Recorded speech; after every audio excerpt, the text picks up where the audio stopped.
So this isn't easy to say, but I've actually been selling out for a while now. Big volume has been slipping me some money under the table. Where's the rest?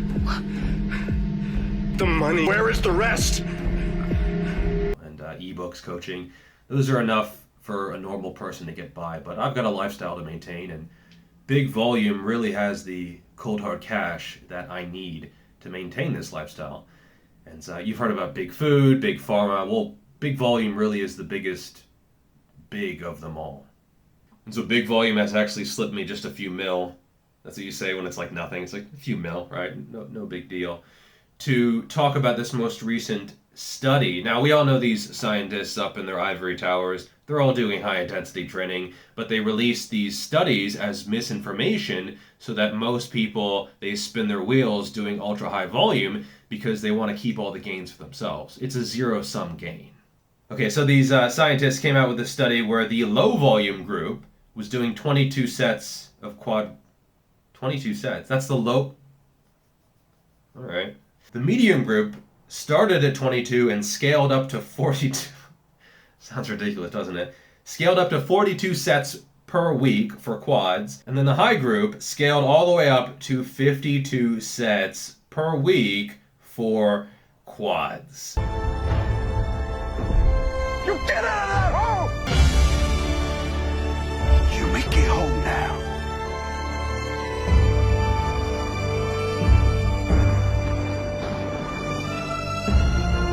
Survive! Which is a lot. I hope we can all agree that is a lot. Yeah.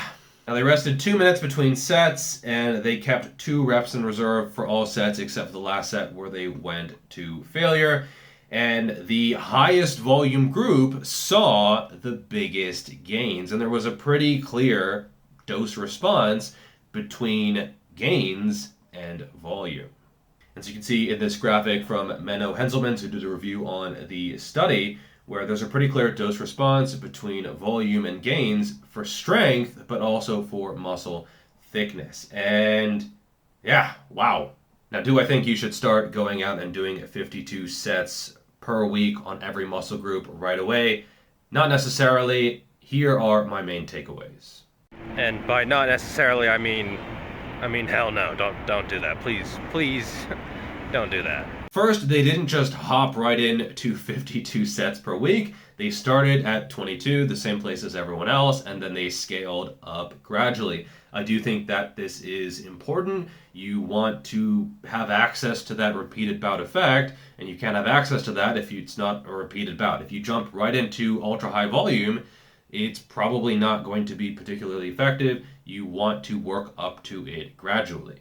And this also means that you shouldn't just jump to 52 and stay there, because they didn't stay there either. So this isn't really evidence for saying that 52 sets all the time is optimal, because that's not what they did. Furthermore, they only did this for quads. I think they did other training sort of on their own time. They were probably, still doing some upper body at least.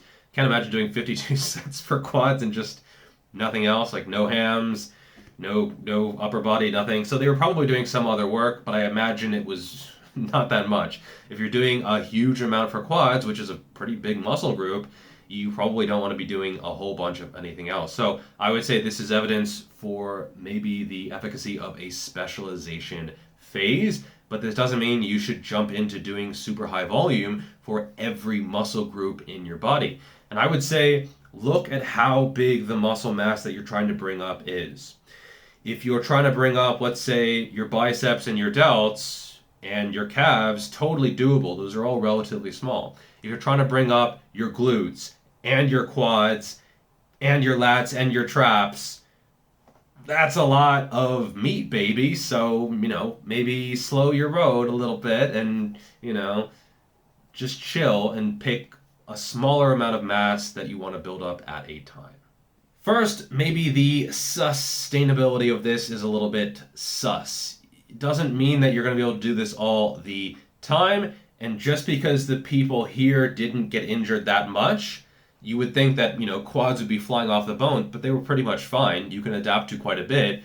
But if they did this for a year, 2 years, 3 years, 5 years, I'm not necessarily a huge fan of deloads, but if you're trying to go this hard, this much, I think in that case, some kind of focusing on recovery and recuperation and resting and being able to keep this up for a long period of time is probably a good idea. In other words, fatigue management might not matter that much in the short term. Just doing more will get you more. But after a few months, after 6 months, after a year, it is certainly more relevant. It does add up, and you might need to dissipate that through deloading or through some more acute fatigue management strategies. Number 4, they had some exercise variation. So this was not 52 sets per week of only squats.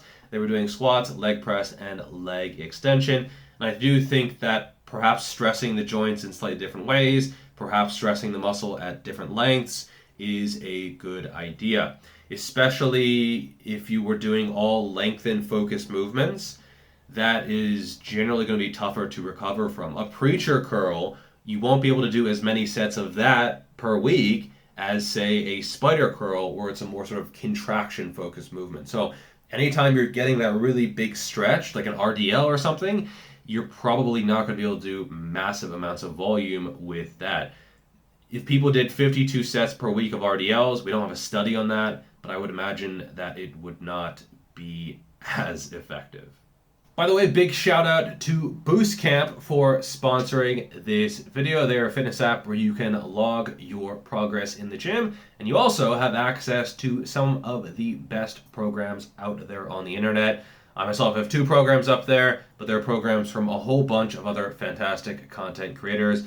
Alberto Nunez, Alexander Bromley, Bald Omni-Man, tons more programs up there. All of them will treat you right. So if you're looking to get those gains, by the way, all of them are free, check out Boostcamp. I will leave a link in the description if you want to check it out.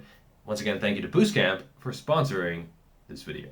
Number 5, intermediates can probably handle the most amount of volume. Now, I used to think that volume over time, over a training career, would just go up and up and up and up and up until you saw results like these in the most advanced lifters. But most very advanced natural bodybuilders that I talk to, they're not doing massive, massive, massive volume. It's quite possible that intermediates can handle the most volume. As a beginner, you don't really have that repeated bout effect. You're very, very fresh to training. You probably don't need very much training anyway, but you also can't handle very much training because you're just not as well conditioned in most cases. But when you're an intermediate, you've been training for a few years, you're not lifting super heavy weights like a more advanced lifter might, but you're also kind of acclimated to training. And so if you've been training 2, 3, 4, 5 years, I would say this might be where this kind of ultra high volume might potentially be viable. Now, some very advanced lifters do still do quite high volume. I would say I kind of fall into that category. I've been doing 30, 40 sets of back work per week for the past couple of years. And I get a lot of comments saying like, oh, that's overtraining, or oh, you're not actually going to failure. No, they're actually to failure. Often they are beyond failure. It's just that due to the strength curve and due to my own physiology, I can do more, but I also need more. And so some experimentation in your training might be a good idea. Other advanced lifters seem to be a little bit more sensitive to training. They tend to be more of a race horse type. I'm more of a workhorse.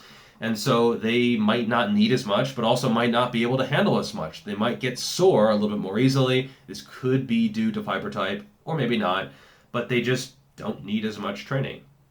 Number 6, there is a big, big difference between failure and 2 reps in reserve.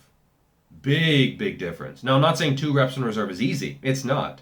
If you're doing 8 reps with your 10 rep backs, those are still challenging reps, and you're still going to see some bar speed slowdown, most likely on most movements. So that 8th rep, maybe it's like 5th rep, 6th rep, 7th rep, 8th rep. That's challenging. It's tough, and it's going to vary based on, some people slow down more, some people slow down less, depends on the movement as well, but you will probably see some slowdown, and it will be challenging with 2 reps in reserve. But that 9th rep and that 10th rep are by far the most challenging. They're going to be slower, so it's more time under effort, but it's also just going to be more effort. So you're getting more effort per rep and more rep because the reps are taking even longer as you try to fight to get through that sticking point. And anyone who regularly, genuinely trains to failure will probably agree with this. Those last reps are just increasingly more difficult. I don't think this is going to be too much of a point of contention for most serious lifters. Also, the fatigue is going to be exponentially increasing. So you have this exponentially increasing effort, this exponentially increasing fatigue. Going to failure just takes longer to recover from. Generally, you can adapt to this, you can get used to this, but I don't think there's any doubt either that training to failure is more difficult on a set-by-set basis and is going to just be more difficult to recover from. So, exponentially increasing effort, exponentially increasing fatigue, but also exponentially increasing stimulus. That most recent meta-regression showed this very, very beautifully, actually, where you see just as you go closer to failure, there's just that nice curve where you're getting more and more growth from the sets. Now, this is actually quite nice because we used to think that, okay, well, maybe the fatigue goes up too much and you don't get that much more stimulus.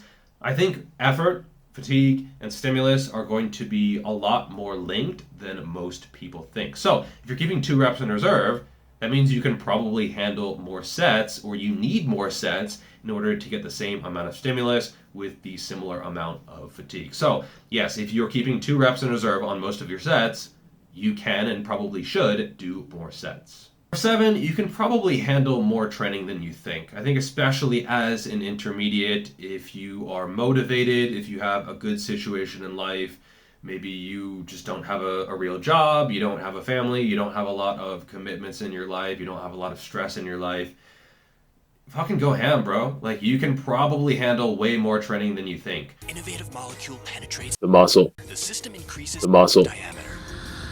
So with every application, it feels 2 times thicker. With Big volume. volume filler The muscle. is amplified, densified every day. A real thickness, finally. Extraordinary. Volume filler. Most people that I notice who run into recovery issues, not all, but certainly most, it is lifestyle induced. So maybe they have a stressful job, maybe they are not really taking care of themselves, maybe they're eating like once and a half per day, like 40 or 50 grams of protein. I've seen shit like that. And they're just not recovering, but it's not because of the training, it's because of their lifestyle. Maybe they feel tired, they feel bad, and then they blame their training on it and they want to reduce the training, but it's not the training. It's everything between the training. I remember I did Smolov once. Now, those of you who are not familiar, this is sort of a powerlifting high volume plan. It's like 4x9, 7x5, 5x7, and then 10x3. And the last 2 sessions are back to back. And it's just not very much recovery. You're squatting 4 days per week. It's a whole bunch of sets per week. I inputted my max as higher than it was because I wanted it to go even higher, which like is my second year training. I had no idea what the fuck I was doing. But I'm like, I want it to go even higher, so I'm going to start higher so that it gets higher. And so it was just grindy reps from the start, having to rest pause shit, failing a bunch of sets and having to rest longer and like take the plates off and re-rack the bar and then just like, oh my god, I gotta get 3 reps. I did like 9 sets of 3 and a double, but I need to get 3 reps on this last set or it's just going to be a wasted session. And I was like brutally sore all the time. My hips hurt, my back hurt, my knees hurt. It took forever to warm up and it was just brutal. But I still got stronger. I mean, I didn't feel good. I felt actually kind of shitty. My sleep was disrupted. I had trouble walking. Literally walking to the gym was kind of tough. But once you get in there, you warm up. I mean, the body can handle so much more than you think. You think, oh, I'd be better if I did less. I would feel better. Yeah, maybe you would feel better. But if you want to be better, in some cases, I think this kind of short-term, kind of ridiculous volume might be just what the doctor ordered for your gains. However, exercise variation, build up to it. Don't just hop right into crazy volumes. Listen to your body based on how you feel. Listen to your joints, for sure, based on how they're feeling. If you get sharp pains, they might be nothing, because sometimes you'll get random fucking pains when you're doing this kind of shit, just because your body's like, we need to cause pain so he just stops being such a fucking idiot. Your body can probably adapt, but sometimes it doesn't adapt, right? It's not like our bodies can adapt to anything. You know, you listen to some of these pain science guys and they're like, you know, the body's an incredible organism. Yeah, but it does get hurt sometimes. So I think especially when you're warming up, listening to your body and making sure that you're really ready to go is super essential for this kind of stuff. More people are undertraining than overtraining. Absolutely. Most people are undertraining in terms of if they want to see the best possible hypertrophy results. I've been told that I'm overtraining dozens of times. I've been asked, you know, oh bro, are you tired? I post my workouts on my Instagram stories and people are like, man, that's a lot of volume. Don't you feel tired? Of course I feel tired sometimes. Like if you're serious about your training, you're not going to feel perfect 100% of the time. And if it's important to you, and if it's a goal that you really want to achieve, you might not feel 100% all the time. That being said, you have to balance this, and you can't feel like complete shit all the time, because then it's just not going to be productive training. And so find that balance between making progress, getting to your goals, enjoying your training, still feeling good, not getting hurt, and still crushing it.